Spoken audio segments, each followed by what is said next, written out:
The latest on the suspect arrested in the Charlie Kirk assassination as Kirk's body is returned home. New details on what caused a deadly firefighting helicopter crash that killed a local pilot. And we will show you the progress being made on a months-long project to repair slide damage on an area highway. Covering Northern California.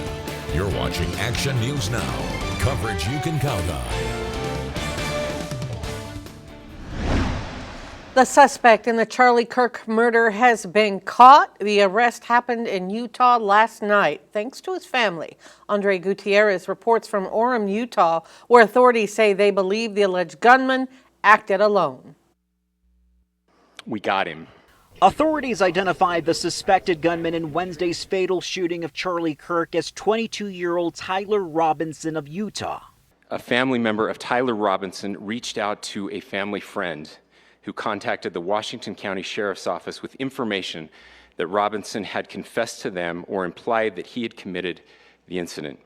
The development comes after the FBI released surveillance video overnight of a person seen on a roof then jumping down. Investigators interviewed a family member of Robinson who stated that Robinson had become more political in recent years. Inscriptions on the 3 unfired casings read, "Hey fascist!" Catch! Essentially, somebody that was very close to him turned him in. President Trump broke the news on Fox and Friends, saying a minister and the father of the suspect helped in the arrest. I hope he's going to be found guilty, I would imagine, and I hope he gets the death penalty. What he did, Charlie Kirk was the finest person. He didn't deserve this. The 31-year-old conservative activist was shot and killed Wednesday at Utah Valley University during one of the college campus debates that he became famous for. On Thursday, Vice President J.D. Vance, who is a close friend of Kirk's, along with the second lady and Kirk's widow, escorted his body home to Arizona on board Air Force Two. Andres Gutierrez, CBS News, Orem, Utah. Kirk leaves behind 2 young children. President Trump has confirmed he will attend the funeral. A teacher in Redding's Pacheco School District has been placed on administrative leave after posting on social media about Kirk's assassination.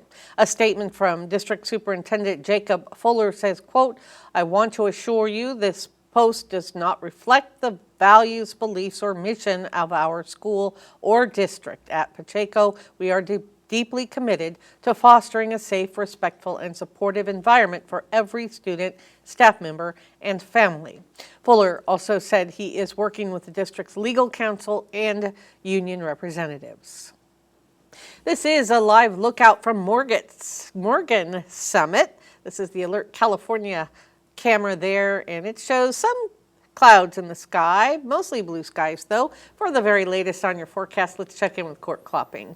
Yeah, and Linda, I'm showing blue skies looking west across the valley from the Deer Creek Highway camera up Highway 32, and pretty big difference a day makes. Yesterday, still a lot of active weather rolling across portions of our region, although it fizzled out compared to the day before. Today, we're not expecting any active weather heading your way. We've got sunshine now for just about everyone, mostly sunny skies in the Sierra, so a few clouds lingering in the mountains, but they're not going to do a whole lot for us heading into the afternoon.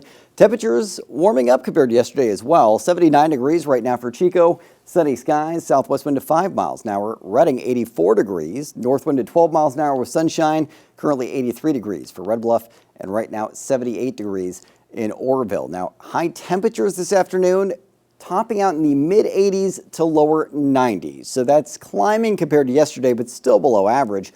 Winds are mostly going to be out of the north up to around 10 miles an hour for the afternoon hours, and humidity is going to dip to as low as around 29%. So all around, because our fuels are still so dry, fire danger in the low to moderate range for today, but the conditions, not a big concern. Again, it's just about how dry those fuels are. Linda, coming up in just a couple of minutes, I'll be breaking down how warm it's going to end up as we head into that weekend and when the heat's really ramping back up before we see summer come to a close in the next week and a half. All right. Thank you, Court. The NTSB has issued its final report on the mid-air firefighting helicopter crash that killed a pilot from Tehama County and 2 firefighters. The report says the crew of the other helicopter is to blame.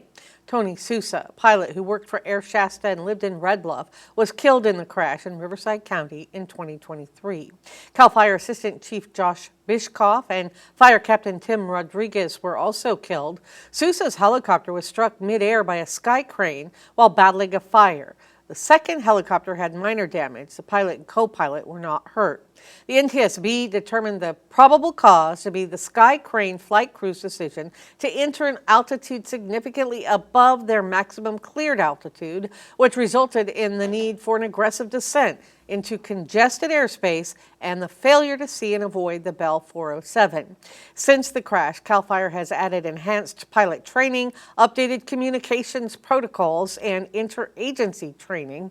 Wrongful death lawsuits have been filed on behalf of all three of the men who were killed. One of the teenagers arrested for shooting and killing a 16-year-old in Red Bluff admitted to voluntary manslaughter. 16-year-old Ryan Piper and two other teens accused in what officers call the gang-related shooting death of Dominic Carrillo Rodrigo in front of his family's home. It happened last September. Piper is not being tried as an adult because of his age. This week in juvenile court, he admitted to voluntary manslaughter and faces 5 years in a secure youth treatment facility when he is sentenced next month. The other two suspects are still awaiting trial. President Trump is deploying the National Guard to another major city, telling Fox News he is sending the Guard to Memphis, Tennessee, a city he calls deeply troubled. FBI data shows Memphis among the top U.S. cities for violent crime and murder in recent years, and the state's Republican governor says he's been in talks with the Trump administration to develop a strategic plan. We're going to Memphis. I'm just announcing that now, and we'll straighten that out. National Guard? The National Guard and anybody else we need. And by the way, we'll bring in the military, too, if we need it. The president said he would still like to deploy the Guard to Chicago. The government's already stepped up federal resources as part of increased immigration enforcement in the city. Democratic leaders in Illinois have threatened legal action if he sends the Guard to that state. Senate Republicans are moving forward with plans to speed up the confirmation of President Trump's nominees for key executive branch positions. Lawmakers voted 53-45 to establish a new rule allowing the Senate to confirm an unlimited number of nominees in a block rather than process each individually. Republicans say the rule will allow their own senators to object to individual nominees, but the minority party would not be able to do the same. Senate Minority Leader Chuck Schumer slammed Republicans for resorting to what he called the nuclear option in the Senate. New at noon, more progress to report on slide repairs that have been ongoing for months on Highway 36 in Humboldt County. Caltrans crews now paving a temporary lane farther from the troubled hillside east of Swimmer's Delight near Grizzly Creek Redwood State Park. Next week, work starts on building an earthen berm to help contain smaller mud and rock slides this winter.